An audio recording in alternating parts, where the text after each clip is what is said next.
Welcome dear रॉकर्ड्स। आज हम आपके लिए एक्सप्लेन करने वाले हैं फरवरी 2023 में रिलीज हुई तमिल मूवी जिसका नाम है डाडा।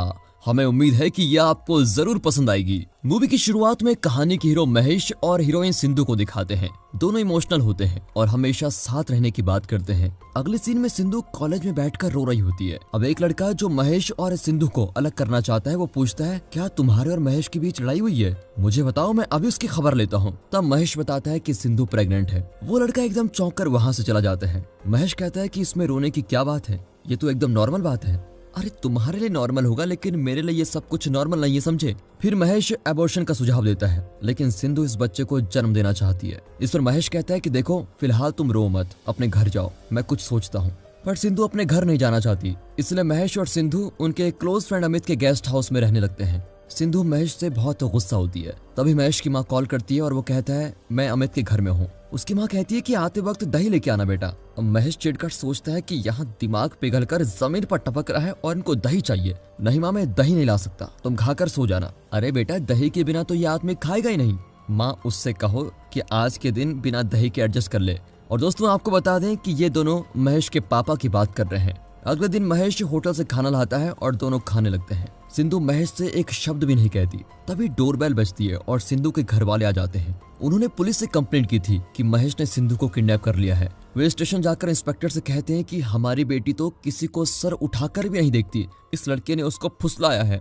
इंस्पेक्टर कहता है कि देखिए आप लोग चुप रहिए और अपनी बेटी को बोलने दीजिए। अब सिंधु सबके सामने कह देती है कि मैं प्रेग्नेंट हूँ। सभी शॉक हो जाते हैं और सिंधु के पापा छाती पकड़कर गिर ही जाते हैं। फिर सब उनको हॉस्पिटल ले जाने के लिए स्टेशन से बाहर आते हैं। तभी महेश के पापा आते हैं। दरअसल महेश और उसके पापा की बिल्कुल नहीं बनती। इस वजह से उसका भाई पूछता है कि सिंधु के पापा को क्या हुआ। इस पर उसके पापा गुस्से में कहते हैं कि इसकी शादी के लिए पंडित को ले जा रहे होंगे। अपने साथ तुम उस लड़की की लाइफ भी बिगाड़ रहे हो। लेकिन एक बात तो माननी पड़ेगी बेटा, उसके पापा को हार्ट अटैक हुआ है लेकिन फिर भी वो लड़की इस निकम्मे को ही सपोर्ट कर रही है। इसे कहो कि कम से कम उस लड़की का अच्छे से ख्याल रखे। ये कहकर उसके पापा चले जाते हैं। महेश के कहने पर अमित उसे अपने अंकल की कंपनी में जॉब दिलवाने का वादा करता है। अब सिंधु और महेश अमित के गेस्ट हाउस में रहने लगते हैं, इसलिए उन्हें रेंट भी नहीं देना पड़ता। महेश मायूस बैठा होता है क्योंकि सिंधु उससे बात नहीं करती। तभी सिंधु आकर उसको गले लगा लेती है और 2 दिन से बात न करने के लिए सॉरी कहती है। महेश उसे बताता है कि देखो अमित मुझे एक नौकरी दिलवा देगा, फिर मैं एक सेकंड हैंड बाइक खरीद कर फूड डिलीवरी वगैरह भी कर लूंगा और कॉलेज फीस और तुम्हारे मेडिकल एक्सपेंसेस भी संभाल लूंगा, तुम टेंशन मत लो। सिंधु कहती है कि देखो इतना ज्यादा मत सोचो, दोनों मिलकर कुछ न कुछ करके मैनेज कर ही लेंगे। इस हाल में दोनों के पेरेंट्स उन्हें बिल्कुल भी सपोर्ट नहीं करते। अब महेश सुबह कॉलेज जाता है और शाम को नौकरी करता है, लेकिन वे ज्यादातर अमित के पैसों पर ही डिपेंड करते हैं। सिंधु कहती है कि देखो ये ठीक नहीं है, हम कोई छोटा सा घर रेंट पे ले लेंगे। पर महेश नहीं मानता क्योंकि रेंट देना पड़ा तो उसकी आधी से ज्यादा सैलरी तो उसी में चली जाएगी। फिर कॉलेज फीस, फूड और सिंधु के मेडिकल बिल्स कौन भरेगा? ये सोचकर वे अलग जाने के आइडिया को ड्रॉप कर देते हैं। अब एक रात जब महेश जॉब के लिए जाता है तो सिंधु घर पर अकेली होती है। तभी अमित के कुछ दोस्त वहाँ पार्टी करने के लिए आ जाते हैं। सिंधु अमित को कॉल करती है तो वो कहता है सॉरी सिस्टर, दरअसल उन लोगों के पास भी गेस्ट हाउस की एक चाबी है, मुझे बिना इन्फॉर्म किए वो लोग आ गए और आज के दिन प्लीज मैनेज कर लो, फिर कभी ऐसा नहीं होगा और वे तुम्हें बिल्कुल भी तंग नहीं करेंगे। अब सिंधु महेश को कॉल करती है लेकिन वो काम में बिजी होता है। सुबह जब महेश घर आता है तो सब नशे में घर के अंदर पड़े हुए होते हैं। सिंधु कहती है कि देखो मुझे यहाँ नहीं रहना है, कोई घर ढूंढो जल्दी। महेश अमित के अंकल से कहता है कि 2 या 2.5 हजार रेंट वाला कोई कमरा या घर दिखा दो। फिर वो एक भीड़ भाड़ वाली जगह में रेंट पर एक छोटा सा घर दिला देता है और दोनों वहाँ शिफ्ट हो जाते हैं। इन हालात में भी महेश और सिंधु एक दूसरे को खुश रखने की पूरी कोशिश करते हैं। सिंधु कहती है कि मेरी एक विश है, मैं चाहती हूँ कि एकदम खाली सड़क पर सिर्फ मैं और तुम बहुत दूर तक चलते रहें। अब वो कहता है कि देखो तुम अपने पापा से कहो कि तुम्हारे लिए एक अलग सड़क बना दे, तभी तुम्हारी विश पूरी होगी। इस तरह दोनों मजाक करने लगते हैं। सिंधु कहती है कि देखो अगर लड़का हुआ तो आदित्य और लड़की हुई तो अदिति, ठीक है? तभी एक औरत सिंधु को शादी के लिए इनवाइट करने आती है। सिंधु महेश से कहती है कि हमें उनको एक गोल्ड रिंग गिफ्ट करनी चाहिए, एटलीस्ट इतना तो होना ही चाहिए। अब इस फाइनेंशियल सिचुएशन में महेश इतना महंगा गिफ्ट नहीं देना चाहता। इस पर दोनों में बहस भी होती है। सुबह कॉलेज, रात को काम और ऊपर से पैसों की तंगी, ये सब मिलकर महेश को बहुत स्ट्रेस दे देती हैं। एक दिन वो शराब पीकर घर आता है। इस बात पर भी दोनों का झगड़ा ही होता है। अगले सीन में सिंधु चेकअप के लिए हॉस्पिटल आई होती है और महेश से बिल्कुल बात नहीं करती। वो कहता है कि प्लीज यार मुझे माफ कर दो। सिंधु चाहती है कि वो कभी शराब ना पिए, पर वो कहता है कि बच्चे के पैदा होने तक शराब नहीं पीऊंगा पक्का। महेश सिंधु के लिए गोद भराई करवाता है और सभी पड़ोसी उसकी खुशी में शामिल होते हैं। सिंधु भी बहुत खुश होती है। अगली बार जब सिंधु चेकअप के लिए जाती है तो महेश को भी बुलाती है, लेकिन वो अपने भाई से कुछ पैसे उधार मांगने गया होता है। फिर सिंधु अकेले ही डॉक्टर के पास चली जाती है। डॉक्टर डांटती है कि तुम्हारा हेल्थ बिल्कुल भी ठीक नहीं है, अपना ख्याल नहीं रख सकती तो फिर बच्चे का प्लान क्यों किया, और तुम्हारा पति वो कहाँ है। सिंधु कोई जवाब नहीं दे पाती और दुखी होकर घर लौट आती है। वहाँ काम के बीच महेश को उसके साथी ड्रिंक्स के लिए बुलाते हैं, पर वो मना करके जाने लगता है। लेकिन वे उसे उकसाते हैं कि अच्छा बेबी से डरते हो क्या, और फिर उन्हें गलत साबित करने के लिए महेश शराब पी ही लेता है। घर पर सिंधु और गुस्सा हो जाती है कि बच्चे पर प्रॉमिस करके ये फिर शराब पीकर आ गया है। अगली सुबह सिंधु कहती है कि तुम बार बार ऐसा क्यों करते हो, तुम्हें मेरी तकलीफ समझ में नहीं आती क्या। अब वो कहता है कि अरे क्या सिर्फ तुम्हें ही तकलीफ है, मुझे नहीं है क्या। दिन रात मशीन की तरह पैसा कमाने में लगा हुआ हूँ, ऊपर से पढ़ाई भी करता हूँ। मैंने तो एबॉर्शन करने को कहा था, लेकिन तुमने जिद पकड़ रखी थी कि बच्चे को पालूंगी, अब भुगतो। और उसकी ये बात सिंधु को बहुत चुभ जाती है। फिर दोनों का झगड़ा होता है। महेश गुस्से में बाहर चला जाता है। कुछ देर बाद सिंधु को लेबर पेन शुरू होता है। वो बड़ी मुश्किल से फोन उठाकर महेश को कॉल करती है, लेकिन वो गुस्से में फोन नहीं उठाता और बार बार कॉल काट देता है। सिंधु दर्द से तड़प रही होती है। उसकी एक पड़ोसन उसको खाना देने आती है और उसकी हालत देखकर वो उसे हॉस्पिटल लेके जाती है। वो सिंधु के पेरेंट्स को भी इन्फॉर्म कर देती है और वे हॉस्पिटल आ जाते हैं। दोनों परेशान होते हैं कि उनकी बेटी का ये हाल हो गया है। अब महेश घर लौटता है तो उसकी पड़ोसी उसे तुरंत हॉस्पिटल जाने को कहती है। वो जल्दी से हॉस्पिटल पहुंचता है तो वहां सिंधु और उसके पेरेंट्स नहीं होते। उसका भाई बताता है कि सिंधु अपने पेरेंट्स के साथ चली गई है। अब महेश सिंधु के घर जाता है, लेकिन वे कहीं और ही शिफ्ट हो गए हैं। बेचारा महेश बहुत परेशान होता है और बच्चे को लेकर अपने घर जाता है, लेकिन उसके पेरेंट्स भी उसे एक्सेप्ट नहीं करते। फिर बच्चे को लेकर वो अनाथ आश्रम जाता है। वहाँ की इंचार्ज पूछती है कि तुम्हें ये बच्चा कहाँ मिला, तो महेश कहता है कि अन्ना नगर के कूड़ेदान में ये पड़ा हुआ था। तो वो कहती है कि एक काम करो, तुम रजिस्टर में अपना एड्रेस और नाम लिख दो और पुलिस की पूछताछ करने के बाद चले जाना। अब महेश सिर्फ अपना नाम, अन्ना नगर और फोन नंबर लिखकर पूछता है कि मुझे अर्जेंटली बाथरूम जाना है। वो औरत कहती कि देखो उस तरफ बाथरूम है। बाथरूम जाने के बहाने महेश वहाँ से भाग जाता है, लेकिन रास्ते में वो बहुत गिल्टी फील करता है कि उनकी गलतियों की सजा उनका बेटा क्यों भुगते। वो अनाथ आश्रम वापस आकर अंदर घुसता है और अपने बच्चे के पास जाकर बहुत रोने लगता है। वो इंचार्ज से कहता है कि देखो मैं इसे खुद ही पाल लूंगा। ये कहकर वो बच्चे को लेके जाता है। अब अमित उसको डांटता है कि यार तुम इंसान हो या पत्थर जो अपने ही बच्चे को अनाथ आश्रम में छोड़ने वाले थे। महेश कुछ नहीं कहता। वो अमित से रिक्वेस्ट करता है कि यार मुझे और मेरे बेटे को यहीं रहने की परमिशन दे दे यार, और कम से कम 3 साल के लिए तो अपनी शादी के बारे में तो मत ही सोचियो। भाई अमित चौंक जाते हैं कि ओए गलती तुमने की और तुम्हारे बच्चे को पालने के लिए मैं कुंवारा बैठा रहूं। वाह यार अमित अपने बेस्ट फ्रेंड के लिए इतना नहीं करेगा क्या। कर दूंगा मेरे बाप, कल से तेरे और तेरे बेटे की डिक्की मैं ही साफ करूंगा, आप खुश। तभी बच्चा रोता है। उनके घर की हाउसकीपर कहती है कि बच्चे को 12 महीने तक माँ का दूध पिलाना होता है, लेकिन तुम फिक्र मत करो, मैं एक औरत को जानती हूँ जो रोज आकर इसको दूध दे सकती है। फिर महेश उसे थैंक यू कहकर कुछ पैसे भी दे देता है। वो अपने बेटे से कहता है कि सॉरी बेटा, पापा को माफ कर दो। खुद को पापा बताकर वो बहुत अच्छा फील करता है। वो बच्चे को लेकर कॉलेज भी जाता है और उसके साथ वक्त बिताकर महेश की लाइफ खुशियों से भर जाती है। अमित भी बच्चे से बहुत अटैच हो जाता है। महेश अपने बच्चे का नाम आदित्य रखता है, जैसा उसने और सिंधु ने डिसाइड किया था। आदित्य अब बड़ा होता है और महेश उसे स्कूल लेके जाता है। वो पूछता है कि गवर्नमेंट स्कूल क्या होता है पापा। महेश कहता है कि वहाँ फीस कम होती है, तो पापा मुझे भी वहीं एडमिशन दिला दीजिए, आपको इतने सारे पैसे खर्च नहीं करने पड़ेंगे।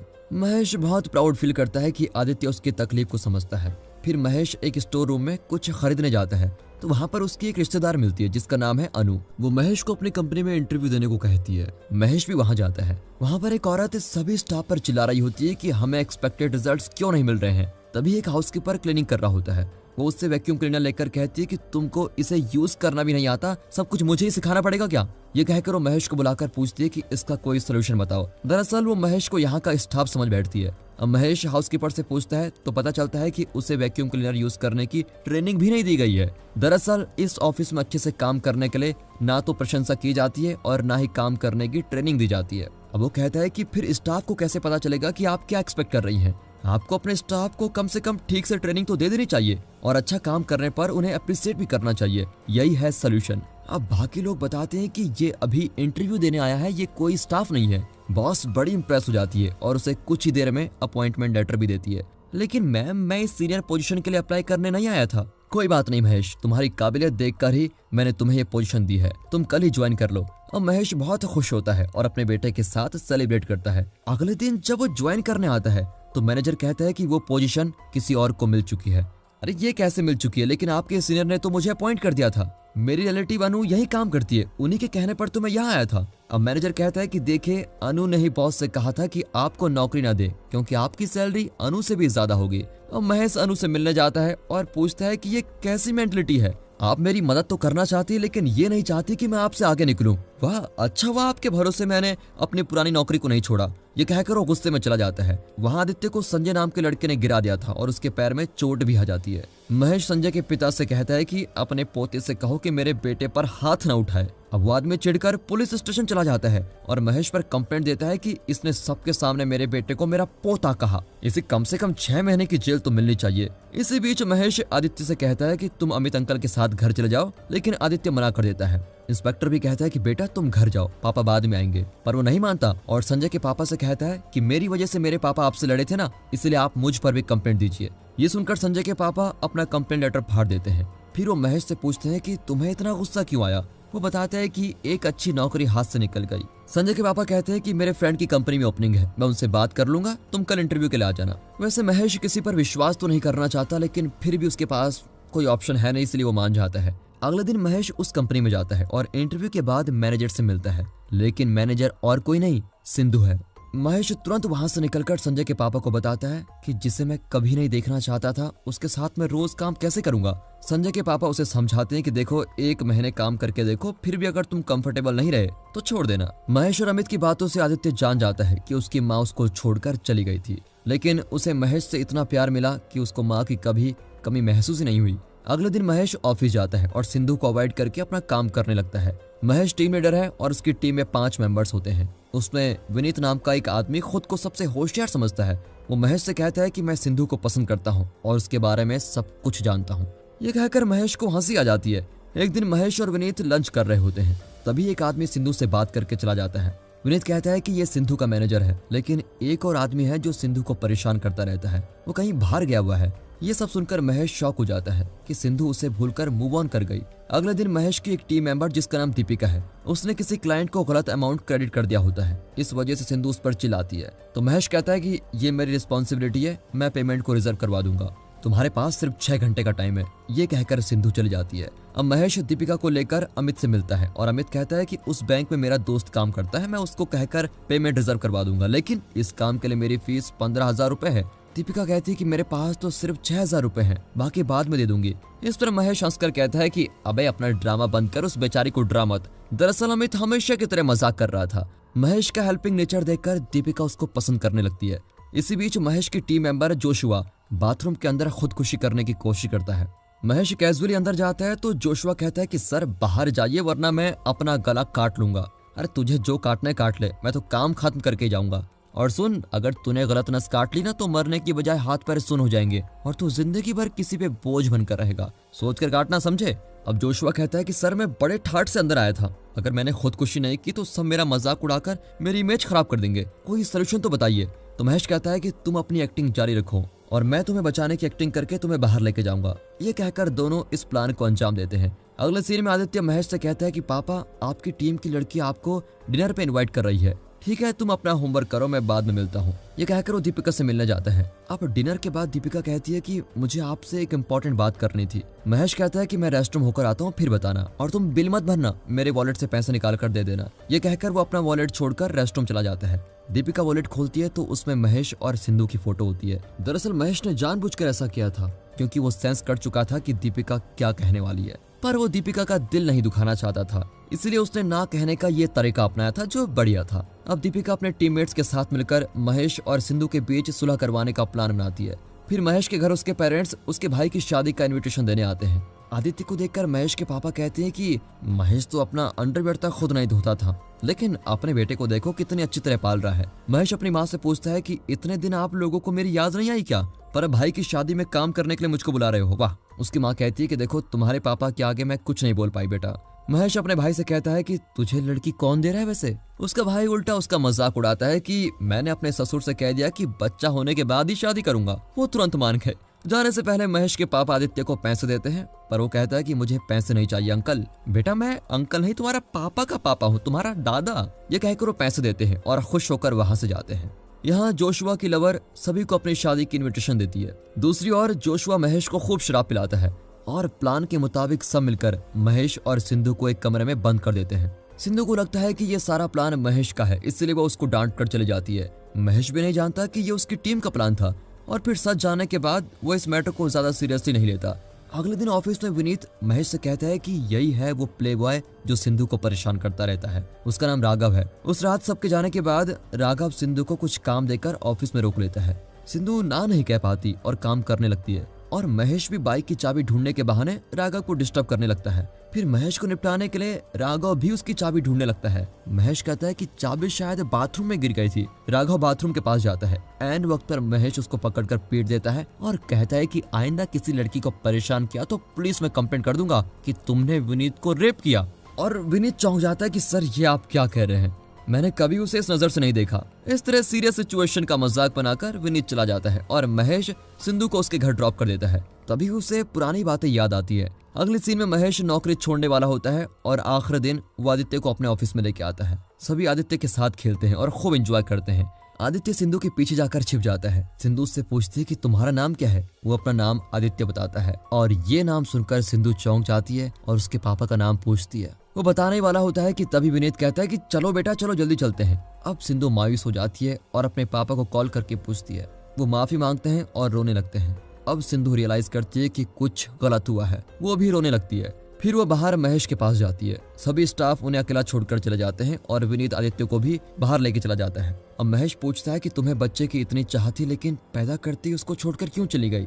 सिंधु फूट फूट कर रोने लगती है और बताती है कि मेरे पापा ने कहा था कि बच्चा मरा हुआ पैदा हुआ था। उन्होंने मुझसे कहा कि महेश की गैर जिम्मेदारी की वजह से ही बच्चा मारा गया था और ये सब सुनकर मुझे तुम पर बहुत गुस्सा आया, इसलिए मैं उनके साथ चली गई थी। मुझे माफ कर दो, मेरे पापा ने हम दोनों को अलग करने के लिए ये सब किया। फिर महेश उसे शांत करता है और बाहर जाकर आदित्य को लेके आता है। महेश आदित्य को बताता है कि यही तुम्हारी माँ है। सिंधु उसको गले लगा लेती है। ये देखकर तो महेश की आंखें भर आती है और इस स्मॉल एंड हैप्पी फैमिली के इमोशनल रीयूनियन के साथ ये मूवी यहाँ पर खत्म होती है। दोस्तों अगर मूवी दिल को छू गई हो, अच्छी लगी हो, एक्सप्लेनेशन अच्छा लगा हो, वीडियो को लाइक कीजिए, चैनल को सब्सक्राइब कर दें। बाकी मिलते हैं ऐसी मजेदार मूवीज के साथ।